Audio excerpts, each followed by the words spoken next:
going on, everybody, and welcome back to the channel. Now today we're going to be doing the predicted 11 for the first test for Australia. Now I was going to do Pakistan's best 11 in this video as well, but I don't exactly have enough knowledge of Pakistan's batting lineup and their possible changes. They've also had about 5 or 6 major injuries to key players before this series has even started. So, I would be just randomly picking players out of a hat for the Pakistan team. I mean, obviously, guys like Rizwan, Babar Azam, Shaheen Afridi, those are guys that are easy to pick, but I don't really know my way around a Pakistan 11 to give a full opinion. This is a cricket channel after all, so we're going to give where my best knowledge is at in the Australian 11. We've run through the squad a couple times, but we're just going to do it quickly here. David Warner, Marcus Harris, Labus Skugny, Steve Smith, Travis Head, Usman Khawaja, Ashton Agar, Cam Green, Michelle Marsh, Alex Carey, Josh Inglis as the 2 wicket keepers, Hazelwood, Mark Steckity, who I think is a big chance to debut, Mitchell Stark, Mitchie Swepson, who I think will make his debut at some point during the series. Could be the first test, who knows. The GOAT, Nathan Lyon, Pat Cummo Cummins, and the man Scotty B. Boland. He's here to back up what he did in the Ashes. So I'm actually super happy he's been included, because I think he's going to strive in some conditions like this. Now, I'm going to get into my 11. Here we go. Are you ready? Let's go. All right. Here we go. There's my 11. Firstly, we're just going to go from top to bottom and explain some things. Now, you might be looking at this 11 and saying, what's the point of making a video when you've essentially got the exact same 11 that you would have had for the Ashes? Now, let me get into it. Let me get into it and talk about some things and explain some certain decisions and why some players are left.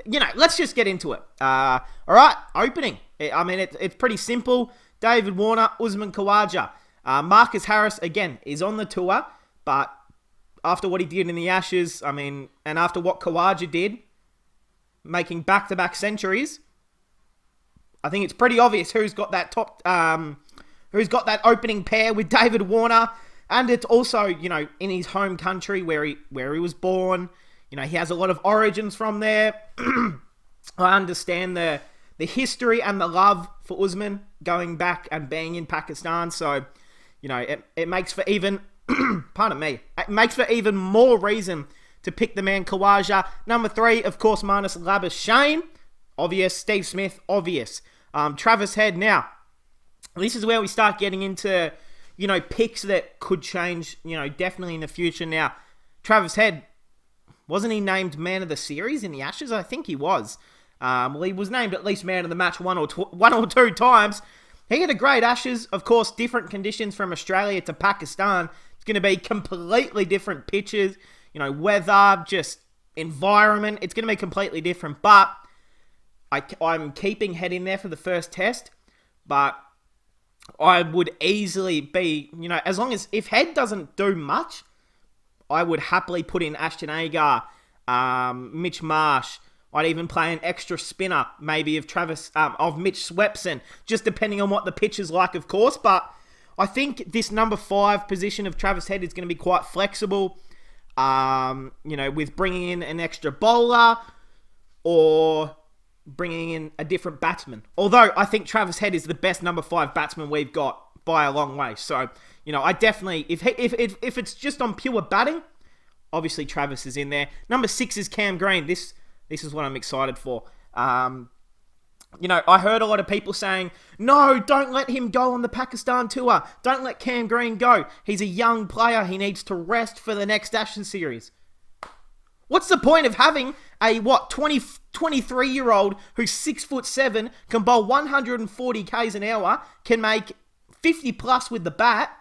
Why would you leave him at home when he's fully fit and he wants to play? It made no sense to me why people don't want him in this series. He is my Smokey. He is my chance to win player of the series.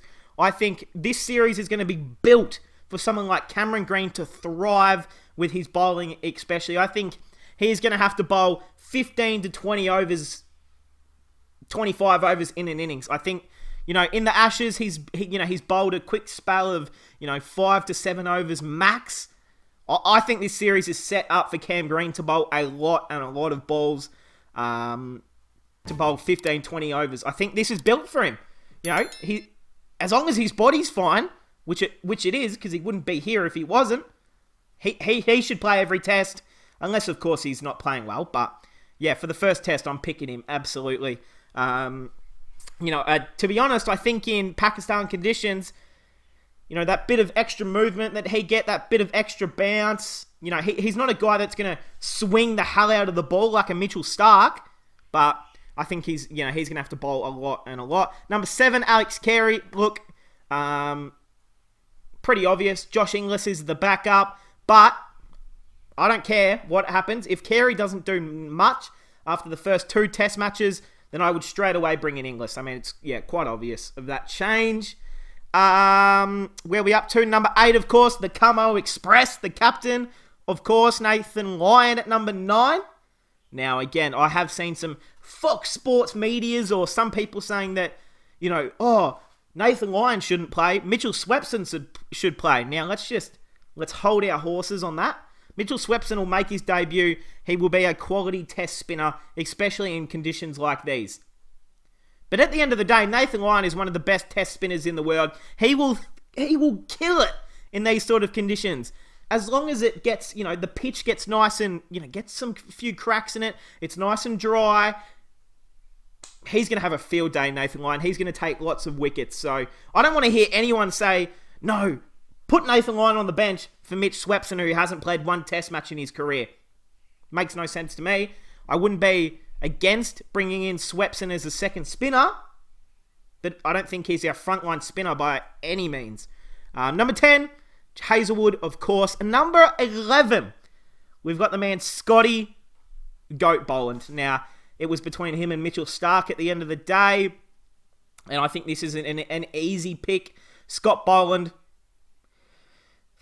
I mean, what else is there to say about this man? He's an absolute gun. We've seen what he did in the Ashes. But yes, again, I know people are going to say different conditions, different environment. It's his second series of test cricket for Australia.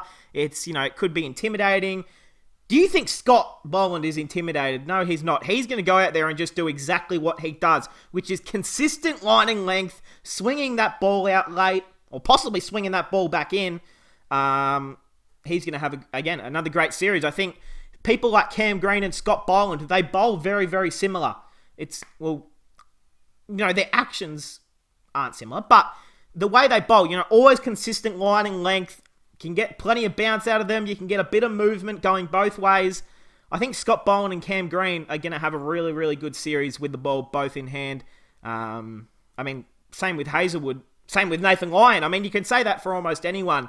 Because I have been doing some reading on how the Pakistan pitchers are playing at the moment, especially throughout the PSL and stuff like that. But a lot of Pakistan reporters are expecting the pitches to stay quite dry, quite flat, it sounds like. So, who knows? That we're expecting maybe cracks to open up from day 3, day 4 on the first pitch, but who knows? No test cricket has been played here for a long, long time. And especially from Australia. So no one really knows what's going to happen. That's the words I'm hearing from Pakistan, from people in Pakistan, is that no one actually knows how these pitchers are going to play really at all. So that's why I've got the full strength team in here, just because you don't want to go into a first test match with Mitchell Swepson, Ashton Agar, Mitchell Marsh, with these random picks that haven't played in a long time, and then we get rolled in the first test, and then we will go on to lose the series from there. So you've got to put our best front foot forward.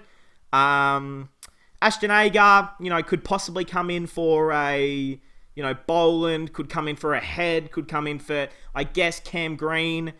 That's the only way. To be honest, I've got Ashton Agar ahead of Mitchell Swepson. Now, I know people won't like that, but I think Agar is almost just as good as a spinner as Mitchell Swepson, and he's a very, very good batsman. So I don't mind, Ashton Agar being in front of Sweppo, but again, the selectors, they've been wanting to select Mitchell Swepson in the test team for what feels like since he fell out his mum's womb. He's been ready for selection. So, who knows? We'll see what happens with this 11, but I think this is the most likely 11 for the first test match.